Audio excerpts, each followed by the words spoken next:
उत्तराखंड हरिद्वार के डामकोठी में मुख्यमंत्री पुष्कर सिंह धामी की सभी 13 अखाड़े के प्रतिनिधियों के साथ बैठक हुई।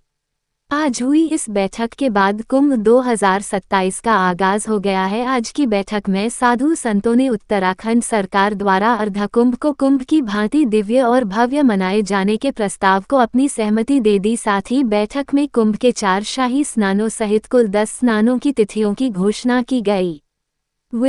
शुक्रवार को डामकोठी में हुई बैठक के बाद जानकारी देते हुए मुख्यमंत्री पुष्कर सिंह धामी ने बताया कि आज की बैठक में उपस्थित सभी 13 अखाड़ों ने कुंभ 2027 को दिव्य और भव्य मनाए जाने पर अपनी पूर्ण सहमति दे दी है। उन्होंने बताया कि बैठक में संतों ने जो सुझाव दिए हैं उन सभी पर कार्य किया जाएगा और आज की बैठक में संतों की सहमति से स्नान पर्वों की घोषणा भी की गई है, जिसके अनुसार कुंभ 1 जनवरी से शुरू होकर 30 अप्रैल तक चलेगा और इसमें 14 जनवरी, 6 फरवरी मौनी अमावस्या, 11 फरवरी बसंत पंचमी, 20 फरवरी माघ पूर्णिमा, 6 मार्च महाशिवरात्रि अमृत स्नान, 8 मार्च फागुन अमावस्या अमृत स्नान, 7 अप्रैल नव संवत्सर, 14 अप्रैल मेष संक्रांति का अमृत स्नान, 14 अप्रैल रामनवमी और 20 अप्रैल चैत्र पूर्णिमा अमृत स्नान, कुल 10 स्नान पर्व होंगे।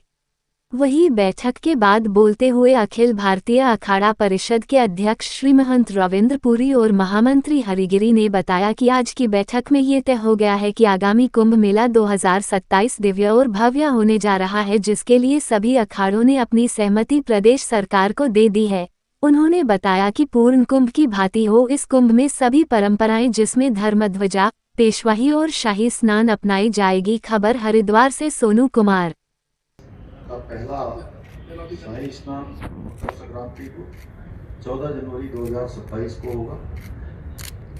दूसरा अमृत स्नान और फिर मौनी अमावस्या 6 फरवरी, बसंत पंचमी 11 फरवरी, माघ पूर्णिमा 20 फरवरी और महाशिवरात्रि का अमृत स्नान 6 मार्च 2027 को और फागुन का अमावस्या अमृत स्नान 8 मार्च 2027 को, नया संवत्सर का नया साल 7 अप्रैल को, मेष संक्रांति अमृत स्नान 14 अप्रैल 2027 को, श्री रामनवमी का 15 अप्रैल 2027 को और चैत्र पूर्णिमा का 20 अप्रैल 2027 को।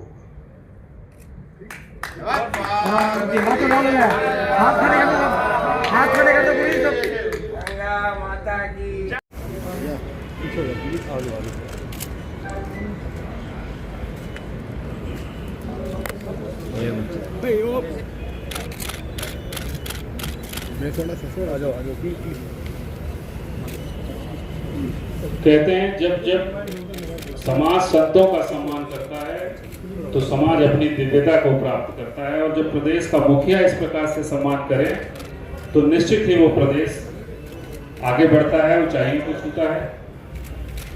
इसी परंपरा का निर्वहन करते हुए माननीय मुख्यमंत्री जी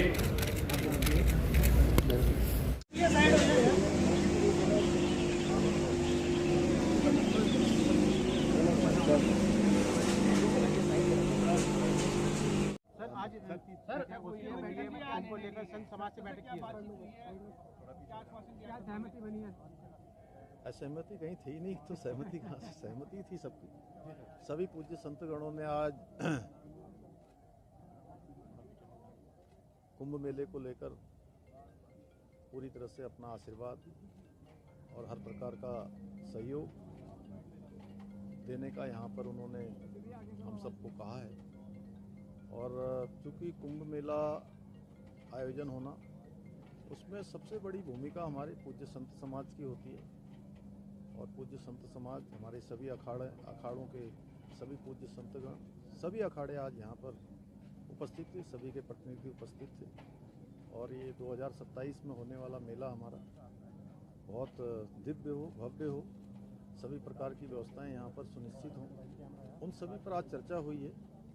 और हमारे प्रधानमंत्री जी के मार्गदर्शन में, उनकी प्रेरणा से ये बहुत मेला हमारा शानदार होगा, अच्छा होगा।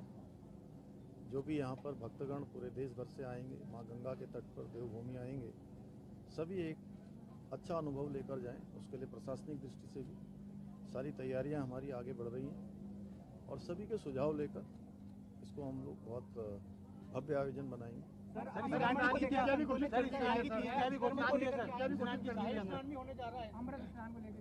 देखिए 13 जनवरी से मकर संक्रांति के दिन से हमारा ये कुंभ मेला प्रारंभ होगा और 20 अप्रैल तक मेला चलेगा।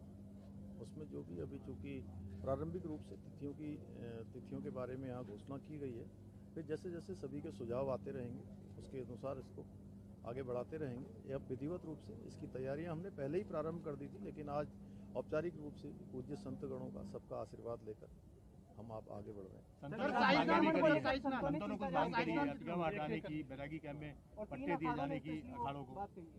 जो भी उन्होंने बात करी है उन सभी पर हम लोग विचार करेंगे, विचार करके सभी सहमति बनाएंगे। कुछ जहाँ से भी जो भी उसके लिए अच्छा मार्ग हो सकता है उसका रास्ता निकालेंगे। सभी बातों पर प्रयागराज कुंभ में अरेल घाट डेवलप किया गया था, वहाँ पर लाइट शो इस तरीके का कोई फ्रंट डेवलप किया जाएगा गंगा घाट के किनारे?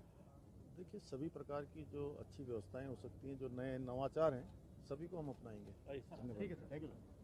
कहीं तो आगाज हो चुका है। बहुत बहुत आशीर्वाद साधुवाद। देखो आज आपने देखा होगा, आज हमारे माननीय मुख्यमंत्री जी देहरादून से आए थे और जितने भी हम संत महात्मा हैं 13 अखाड़े सभी के साथ बैठक हुई थी। हमारी परंपरा है हर अखाड़े से 2-2 प्रतिनिधि आते हैं। आज 26 प्रतिनिधि हमारे यहाँ आए थे, सबके साथ विचार विमर्श हुआ कैसा कुंभ किया जाए कैसा ना किया जाए। तो माननीय मुख्यमंत्री जी का ये मानना है कि इस बार का कुंभ ऐसा हो, ना भूतो ना भविष्यति, बहुत दिव्य भव्य सुरक्षित कुंभ हो और सभी जितने भी हमारे अखाड़े सब माननीय मुख्यमंत्री जी के साथ है और हमारा प्रयास है बहुत ही सुंदर कुंभ हम करें। तारीखों का ऐलान कर दिया। बिल्कुल, आपने देखा हमने घोषणा भी की है और जो घोषणा हुई है अब उन तारीखों पे भी स्नान होगा और ऐसे भी जनरल स्नान होते रहते हैं। लेकिन आपने देखा होगा जब कुंभ होता है उसमें पूरे 2 महीने कुंभ चलता है, शिवरात्रि से लेकर बैसाखी तक हरिद्वार में बहुत भीड़ लगी रहती है। लेकिन बैठक में जिस तरह से अतिक्रमण को लेकर सवाल उठे, 3 बैरागी अखाड़ों के जो स्थायी निवास, बिल्कुल आपने देखा होगा जो हमारे बैरागी अखाड़े उनके साथ वैसे अच्छा नहीं हुआ है, बहुत बुरा हुआ है।